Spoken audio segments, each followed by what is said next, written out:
ஓம் ஸ்ரீ குருபியோ நமக. ஓம் ஸ்ரீ மகா பெரியவா சரணம். ஆகஸ்ட் 31 சனிக்கிழமை சனி பிரதோஷம். அன்றைய தினம் இந்த 3 பொருட்களை தண்ணீரில் போட்டு உங்கள் வீட்டோட பூஜையில் வச்சுட்டு உங்களுக்கு என்ன வேணுமோ அதை அப்படியே கேளுங்க. கேட்குற வரம் கிடைக்கும். பணம் சம்மந்தப்பட்ட பிரச்சனைகளுக்கு ஒரு முற்றுப்புள்ளி வரும். அது என்னென்ன பொருட்கள் அப்படிங்கிற பற்றி தெரிஞ்சுப்போம். அதுக்கு முன்னாடி நம்மளோட வீடியோஸை இப்போ தான் நீங்கள் ஃபஸ்ட் டைம் பார்க்குறீங்க அப்படின்னா மறக்காமல் சப்ஸ்கிரைப் பண்ணிக்கோங்க. தொடர்ந்து இதுமாதிரி அப்டேட் தெரிஞ்சுக்கிறதுக்கு பக்கத்தில் இருக்கக்கூடிய நோட்டிஃபிகேஷன் பெல்லையும் கிளிக் பண்ணிக்கோங்க. இப்போ என்னென்ன பொருட்களை தண்ணீரில் போடணும் அப்படிங்கிற பற்றி தெளிவாக தெரிஞ்சுக்கலாம். இந்த வருடம் ஆவணி மாதம் பார்த்தீங்க அப்படின்னா 2 விதமான சனி பிரதோஷம் வந்திருக்குது. ஆவணி 1ஆம் தேதி ஆகஸ்ட் 17ஆம் தேதி ஒரு சனி பிரதோஷம் வந்துச்சு. இப்போ ஆகஸ்ட் 31ஆம் தேதி ஆவணி 15ஆம் தேதி ஒரு சனி பிரதோஷம் வருது. ஒருவேளை ஆவணி மாதத்தில் வந்திருக்கக்கூடிய முதல் சனி பிரதோஷத்தை வழிபடாமல் விட்டுட்டீங்க அப்படின்னா இப்போ வரக்கூடிய இந்த ஒரு சனி பிரதோஷத்தை பயன்படுத்திக்கோங்க. ஒரு சனி பிரதோஷத்தை நீங்கள் முறையாக வழிபட்டிங்கன்னா 5 வருடங்கள் வரக்கூடிய எல்லா பிரதோஷத்தையும் முறையாக வழிபட்ட ஒரு பலனை நீங்கள் ஏற்படுத்திக்க முடியும். இது வரைக்கும் வாழ்க்கையில் நீங்கள் சிவபெருமானை வணங்கினதே கிடையாது. குறிப்பாக பிரதோஷ வேளையில் சிவாலயத்துக்கு போனதே இல்லை. இன்னொரு பக்கம் இந்த 2024ஆம் வருஷம் ஆகஸ்ட் மாதம் பிறந்துருச்சு. கிட்டத்தட்ட ஒரு 7-8 மாதங்கள் நீங்கள் பிரதோஷ விரதம் இருந்ததே இல்லை அப்படின்னு நினைக்கிறவங்களும், இல்லை இதுக்கப்புறம் நாங்கள் புதுசாக பிரதோஷ விரதம் இருக்கலான்னு இருக்கோம், எங்களுக்கு இருக்கக்கூடிய எல்லா விதமான தோஷங்கள் நீங்களும் நினைக்கிறோம் அப்படின்னு நினைக்கிறவங்களுக்கு இந்த ஒரு சனி பிரதோஷம் ஒரு அற்புதமான ஒரு வரப்பிரசாதம். இப்படிப்பட்ட ஒரு நாள் திரும்ப கிடைக்காது.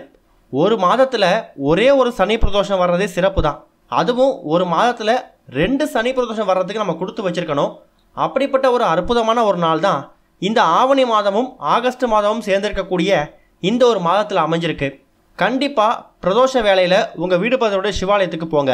பிரதோஷம் அப்படிங்கிறது பார்த்தீங்கன்னா ஒரு மாதமும் வரக்கூடிய திரியோதசி திதி, ஒரு மாதமும் வரக்கூடிய திரியோதசி திதியில் வரக்கூடியது தான் பிரதோஷம். அதுவும் இந்த பிரதோஷ வேலை அப்படிங்கிறது மாலை 4:30 மணிலேருந்து 6 மணி. இப்படிப்பட்ட ஒரு நேரத்தை நீங்கள் தவற விடக்கூடாது. உங்கள் வீடு பக்கத்துடைய சிவாலயத்துக்கு போனீங்கன்னா அங்கே அபிஷேக ஆராதனைகள் நடக்கும். அங்கே நடக்கக்கூடிய அபிஷேகங்களுக்கு உங்கள் கையால் என்னென்ன பொருட்கள் வாங்கி கொடுக்க முடியுமோ அதை வாங்கி கொடுங்க.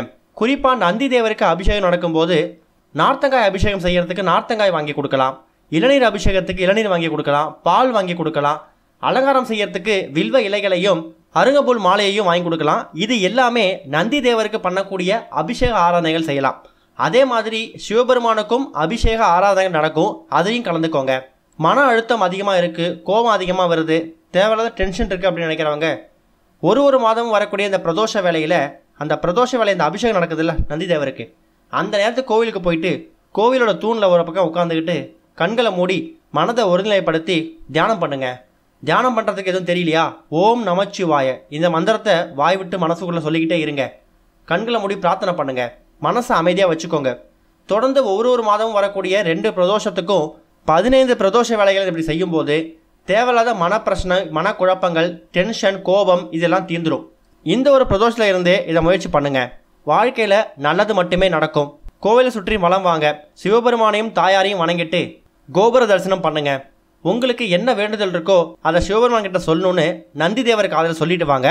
நந்தி தேவர் அதை சிவபெருமான் கிட்ட சொல்லுவார். அப்படிங்கிறது தான் இந்த பிரதோஷ வேலையோட முக்கியமான நோக்கமே. இது போக நீங்கள் உங்கள் வீட்டோட பூஜை அறையில் சில வழிமுறைகளை செய்யணும். கோவிலுக்கு போகிறது, பிரதோஷ வேலையில் கலந்துக்கலாம் ஒரு பக்கம் இருந்தாலும், இப்போ நாம் சொல்லக்கூடிய இந்த சில விஷயங்களை நீங்கள் பிரதோஷ வேலையிலையும் செய்யலாம். இல்லை நாங்கள் பிரதோஷ வேலையில் கோயிலுக்கு போயிடுவோம், மாலை ஒரு 6-7 மணிக்கு மேலே தான் வருவோம் அப்படின்னாலும் கூட 6-7 மணிக்கு மேலே கூட உங்கள் வீட்டோட பூஜை அறையில் செஞ்சுக்கலாம். இதுக்கு உங்களுக்கு தேவையான பொருள் ஒரே ஒரு டம்ளர் தண்ணீர். அந்த தண்ணீரை ஊற்றி வைக்கிறதுக்கு ஒரு பவுல் எடுத்தாலும் சரி, இல்லை அந்த டம்ளர் தண்ணீர்லேயே இப்போ சொல்லக்கூடிய பொருட்களை போட்டாலும் சரி, டம்ளர் தண்ணீரை எடுத்து வச்சுக்கோங்க. அடுத்தது ஒரு முக்கியமான 3 பொருட்களை நீங்கள் அந்த தண்ணீரில் போட போகிறீங்க. அதில் முதல் பொருள் என்ன அப்படின்னு கேட்டிங்கன்னா சந்தனம். கட்டி சந்தனம், வாசனை சந்தனம், தூள் சந்தனம், இல்லை சந்தன கட்டை நாட்டு மண் கடையில் கிடைக்கும், அதை வாங்கிட்டு வந்தாலும் சரி. உங்களுக்கு என்ன தேவையோ சின்னதாக ஒரே ஒரு துளி போட்டால் கூட போதும். சந்தனத்தை மறக்காமல் தண்ணீரில் ஒரு துளி சேர்த்துருங்க. அடுத்த ஒரு முக்கியமான பொருள் ஏலக்காய். பணவசியத்துக்கும் ஜனவசியத்துக்கும் பயன்படுத்தக்கூடிய பொருட்களில் இந்த ஏலக்காய் முக்கியமான ஒரு பொருள். நம்மளோட பல பதிவுகளில் ஏலக்காயோட மகிமையை பற்றி சொல்லிக்கிட்டு இருக்கோம். மகாலட்சுமியோட அம்சமாக இருக்கக்கூடிய இந்த ஒரு ஏலக்காயை ஒரே ஒரு ஏலக்காய் அந்த தண்ணீரில் போட்டுருங்க. 3வது முக்கியமான பொருள், இது என்ன பொருள்னா வில்வ இலை. எல்லா வித சிவன் கோவில்கள்லேயும் கண்டிப்பாக வில்வ இலை இருக்கும். இல்லைனா கோவில் வாசலில் வில்வ இலை விற்பாங்க. கோவிலுக்கு நீங்கள் அர்ச்சனைக்கோ இல்லை வழிபாட்டுக்கோ வாங்குறது ஒரு பக்கம் இருந்தாலும் வீட்டுக்கு வாங்கிட்டு வர்றதுக்காக தனியாக கொஞ்சம் வில்வ இலை இல்லை ஒரே ஒரு இலை யாராவது கொடுத்தா கூட ஒரு ரூபாய் கொடுத்து சும்மா வாங்கிட்டு வராமல் ஒரே ஒரு வில்வ இலையை வாங்கிட்டு வந்துடுங்க. அந்த ஒரு வில்வ இலையையும் தண்ணீரில் போட்டுருங்க.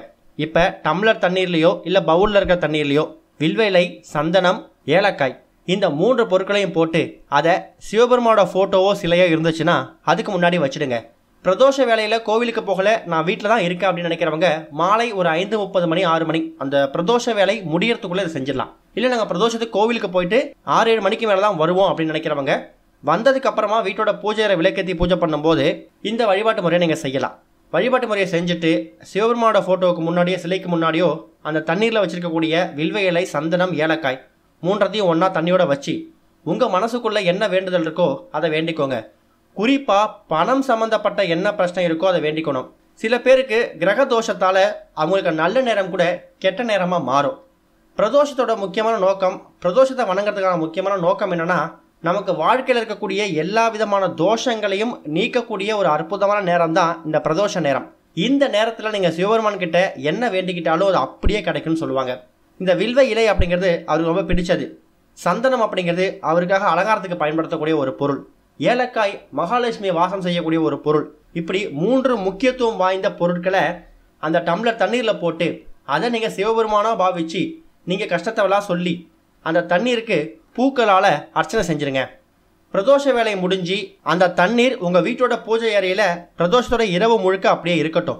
பிரதோஷம் அப்படிங்கிறது இந்த திரியோதசி திதி அப்படிங்கிறது ஆகஸ்ட் 31ஆம் தேதி விடியற்காலை 4:42 மணிக்கெலாம் ஆரம்பிச்சிடுது. அது செப்டம்பர் 1ஆம் தேதி விடியற்காலை 5 மணி தான் முடியுது. அதனால தான் திரியோதசி முடிய நேரம் செப்டம்பர் 1ஆம் தேதி மறுநாள் காலை 5 மணி வரைக்கும் கூட அந்த தண்ணீர் உங்கள் வீட்டோட பூஜை அறையில் அப்படியே இருக்கட்டும். அதை நீங்கள் தொந்தரவு பண்ண வேணாம்.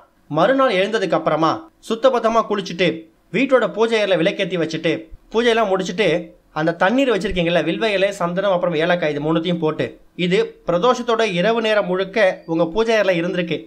அந்த தண்ணீரை உங்கள் வீடு முழுக்க எல்லா இடங்கள்லையும் தெளித்து விட்டுருங்க. ஒரு இடம் விடாமல் நீங்கள் பைக், கார் நிப்பாட்டக்கூடிய இடத்துல ஆரம்பித்து உங்கள் வீட்டோட தோட்டம் வரைக்கும் எல்லா விதமான மூலைகள்லையும் அந்த தண்ணீரை சும்மா சாஸ்திரத்துக்கு ஒரு துளி தெளிச்சா கூட போதும். மொத்தமாக தெளிக்கணும்னு அவசியம் இல்லை. ஒருவேளை தண்ணீர் அந்த வில்வையெல்லாம் மீந்து போயிடுச்சா அதை அப்படியே செடியில் விட்டுருங்க, இல்லை கால்பட இடத்துல எங்கேயா ஊற்றிடுங்க. பிரதோஷ வேலை முடிஞ்சு அந்த பிரதோஷ நேரம் இருக்கக்கூடிய அந்த திரியோதசி திதி நேரத்தில் நீங்கள் இந்த பரிகாரத்தை செஞ்சு அந்த தண்ணீரை இரவு முழுக்க வீட்டில் வச்சிருக்கும் போது சிவபெருமானோட ஒட்டுமொத்த ஆற்றல்களும் அந்த தண்ணீரில் இறங்கியிருக்கும். சிவபெருமானோட கடாட்சம், சிவ கடாட்சம் உங்கள் குடும்பத்துக்கு ஏற்படணும் அப்படின்னா இப்போ நாம் சொல்லிக்கக்கூடிய இந்த வழிபாட்டு முறை ரொம்ப கை கொடுக்கும். சிவ கடாட்சம் ஒருத்தவங்க வீட்டில் இருந்துட்டாலே அவங்களுக்கு எல்லா விதமான செல்வங்களும் சேர்ந்து வந்துடும். இதை எல்லா பிரதோஷமும் முயற்சி பண்ணணும்னு அவசியம் இல்லை. ஏதாவது ஒரு பிரதோஷத்தில், அதுவும் குறிப்பாக ஆகஸ்ட் 31ஆம் தேதி வரக்கூடிய இந்த ஒரு சனி மகா பிரதோஷத்தை பயன்படுத்தி நீங்கள் முயற்சி பண்ணுங்கள். சகல விதமான செல்வங்களும் உங்களை தேடி வர்றதை நீங்கள் கண்கூட பார்ப்பீங்க. உங்களுக்கு இருக்கக்கூடிய கிரக தோஷத்தால் ஏற்படக்கூடிய பிரச்சனைகள் எல்லாமே அதோட தாக்கம் குறைந்து ஓரளவுக்கு நல்ல முன்னேற்றம் ஏற்படுறதை நீங்கள் பார்க்க முடியும். நம்பிக்கையோடு செய்யுங்க, நல்லதே நடக்கும். ஓம் ஸ்ரீ குருபியோ நமக. ஓம் ஸ்ரீ மகா பெரியவா சரணம்.